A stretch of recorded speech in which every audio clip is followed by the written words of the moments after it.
Tara, samahan niyo ako magluto ng paborito kong macaroni. Andito talagang ituturo ko sa inyo kung paano ba ang sekreto at sigurado ako yung talagang recipe nito ay masisiyahan kayo. So dito ay papakuluan lang natin itong ating macaroni according sa instruction.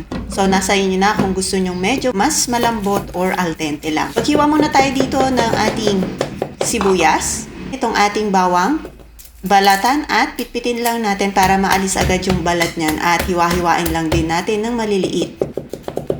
Ayan, so dinikdik ko pa yan ng kaunti. Ilagay lang natin dito sa ating bowl ang ating bell pepper. Alisin lang natin yung buto nito tapos hiwain lang natin ng manipis katulad nito. Mas pipinuhin pa natin yung pagkakahiwa dyan. Siyempre, social tayo, gagamit tayo ng parsley pero itong ating parsley ay optional lang. Itong ating hotdog, chili cheese hotdog pala to. Kaya naman pagka gusto nyong medyo maanghang-anghang na recipe ay itry nyo na to. Talagang naglalaban lang yung linamnam at anghang dito sa ating recipe.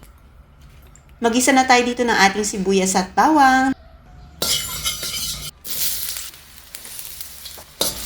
Lagyan na natin ito ng salt and pepper. Lagyan pa ng mantika ang kinakailangan. Itong ating giniling. So, yung giniling natin dito nabanlawan na pala yan, nahugasan. Tapos, ilagay natin dyan. Lagyan natin ng oyster sauce, more salt and pepper. Halu-haluin natin. Tapos, itong ating hotdog. So, medyo hinuli ko na yung hotdog natin para hindi ito madurog. Ayan. And so, itong ating tomato sauce. Sa paglalagay ng tomato sauce, kayo nang bahala kung anong klaseng tomato sauce, yung Italian sauce, or yung gusto nyo ay Filipino sauce. Lagyan lang natin ito ng konting asukal. At itong ating Mang Tomas. Opo, Mang Tomas po. Talaga naglalagay ako niyan sa aking spaghetti sauce.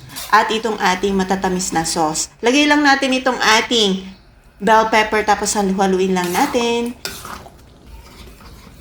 Tingnan natin ito, pakuluan natin hanggang sa hintayin nating lumabas yung mantika niyan at kumintag katulad nito. Kapag kaganyan na ay siguradong hindi agad mapapanis ang iyong sauce. Buksan na natin dito yung ating Nestle Cream Evaporated Cream. So, tigda 2 pack po yan, 2 lata ng evaporated milk, tapos itong kalahating bar ng ating butter, tapos maggadgad tayo dito ng ating cheese.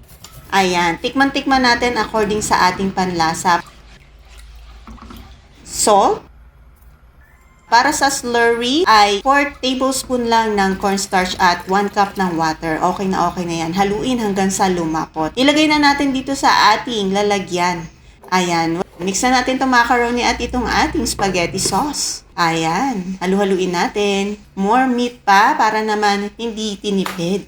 Ilagay na natin dito sa ating container para naman sa gustong magnegosyo. Ayan. Sigurado ako na kapag ka nagkikrave kayo ng Bake Mac ay hindi nyo kailangan mag-bake. Dahil dito lang ay solve na. Sa white sauce, sigurado ako at garantisado ako na napakasarap nitong ating white sauce. Kaya naman, try nyo na. Itoppings na natin itong ating parsley. Para more cheesy, gadgaran pa ito ng cheese. Ayan. Tikman na natin. O diba? Sarap din namlam. Enjoy!